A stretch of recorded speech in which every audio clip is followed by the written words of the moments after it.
The terrain of the grammarian.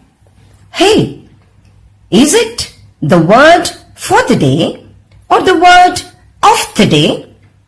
Arey Baba, why should it matter as far as there is a word? Did you say Arey Baba? Isn't that Indianism? What's the problem with Indianism? Aren't we all Indians? Dear Toastmasters, these are the arguments and counter-arguments that run riots in the mind of Toastmasters as they try to make sense of a role otherwise taken up only by English teachers in classrooms. In a world that has started moving away from chaste English and is more open to communicative and functional English, it should not really matter whether you say many a times wrongly or many a time rightly, as far as everyone understands that many a time means many times. In such a scenario, what terrain does a grammarian bargain for? Is a grammarian relevant, or is the grammarian to be shunned as grammar Nazi? For me, the grammarian's role is an extension of Toastmasters' lofty ideal of mentoring.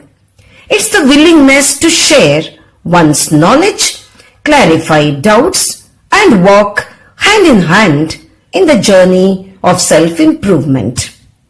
However, there are a few pitfalls a grammarian is likely to fall into. Take, for instance, the practice of choosing the word of the day. What's the point in giving a high-sounding word as, let's say, Armageddon? Is an average Toastmaster likely to use the word in his lifetime after having learnt it at a Toastmasters meet? On the other hand, wouldn't it be of much more use to focus on commonly misused words like improvise and incidents to point out that they are not the same as improve and incidents? Also, though it needn't be followed as a rule, it's beneficial to focus on verbs rather than nouns, as verbs are action words and we cannot have sentences without verbs. Thus, the choice of the word of the day needs careful preparation. At the time of execution, in addition to giving the meaning of the chosen word, the grammarian has to focus on its various forms. Care has to be taken with the aspect of pronunciation. For example, if the word of the day is zeal, when the grammarian moves on to give its adjective as zealous, the word cannot be mispronounced as zealous.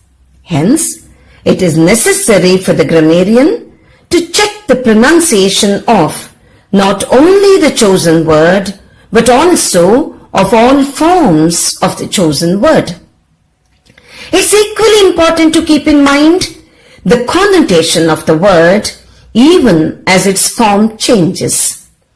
If zeal has positive connotation, zealot does not. If zeal is great enthusiasm, zealot refers to a fanatic. Let's move on to the actual stage time of grammarians. Many Toastmasters are hesitant to accept the role of a grammarian because of the fear of not being able to do justice to the role. My English isn't great. What mistakes will I be able to point out? This seems to be the predicament of quite a few Toastmasters. First of all, let's remember that a grammarian is not merely a fault finder.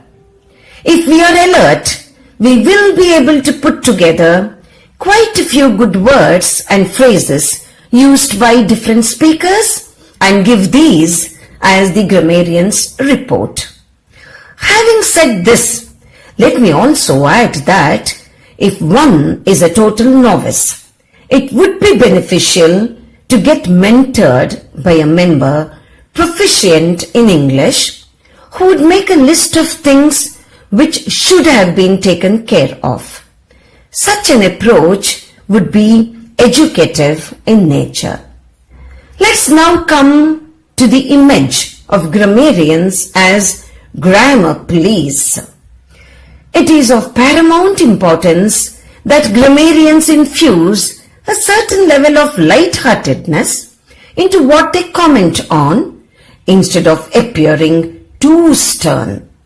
For example, if one has mispronounced pear as pear, the grammarian could say, a pear would taste as sweet even if it were mispronounced as pear. But your peers may not be happy to give their place to a pear.